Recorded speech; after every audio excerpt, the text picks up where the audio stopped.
Phone tapping episode లో విచారణ ఎదుర్కొనేందుకు మాజీ మంత్రి Harish Rao Jubilee hills police station కు హాజరయ్యారు. 6 సభ్యుల సిట్ అధికారులు సుమారు 3 గంటల పాటు ఆయన్ను సుదీర్ఘంగా ప్రశ్నించారు. లంచ్ బ్రేక్ సమయంలో హరీష్ రావు కోసం అధికారులు ఆయన ఇంటి నుంచే భోజనం తెప్పించారు.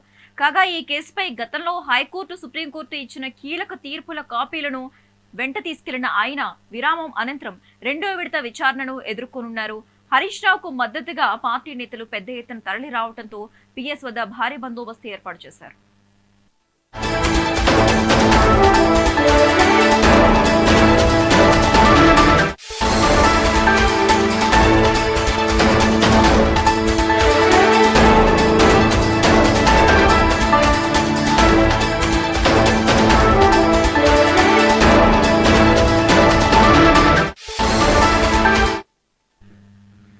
ఫోన్ ట్యాపింగ్ ఎపిసోడ్ లో విచారణ ఎదుర్కొనేందుకు మాజీ మంత్రి Harish Rao Jubilee hills police station కు హాజరయ్యారు.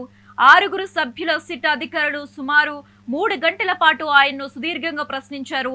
లంచ్ బ్రేక్ సమయంలో హరీష్ రావు కోసం అధికారులు ఆయన ఇంటి నుంచే భోజనం తెప్పించారు. కాగా ఈ కేసుపై గతంలో హైకోర్టు, సుప్రీంకోర్టు ఇచ్చిన కీలక తీర్పుల కాపీలను వెంట తీసుకెళ్లిన ఆయన విరామం అనంతరం రెండో విడత విచారణను ఎదుర్కొనున్నారు. హరీష్ రావుకు మద్దతుగా పార్టీ నేతలు పెద్ద ఎత్తున తరలి రావడంతో పిఎస్ వద్ద భారీ బందోబస్తు ఏర్పాటు చేశారు. ఇక ఇదే అంశానికి సంబంధించి మోర్ అప్డేట్స్ మా ప్రతినిధి హారిక ఫోన్ ద్వారా అందిస్తారు. హారిక, శశిరేఖ, ప్రస్తుతం 3 గంటలుగా కొనసాగుతుందని చెప్పుకోవాలి హరీష్ రావు సిట్టు విచారణ. అయితే ఈ విచారణ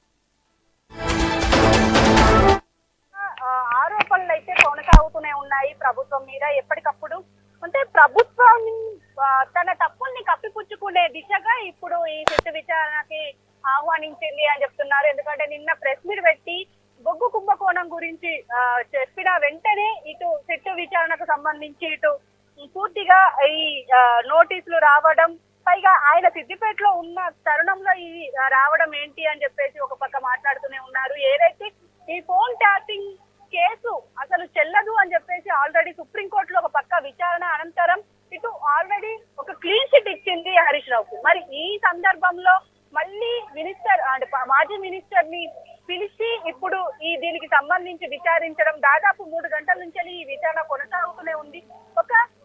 ఇప్పుడు భోజనం విరామం కూడా కొనసాగుతుందని చెప్పుకోవాలి. దీని తర్వాత మళ్ళీ ఈ విచారణ కొనసాగే అవకాశం ఉంటుంది అని అంటున్నారు.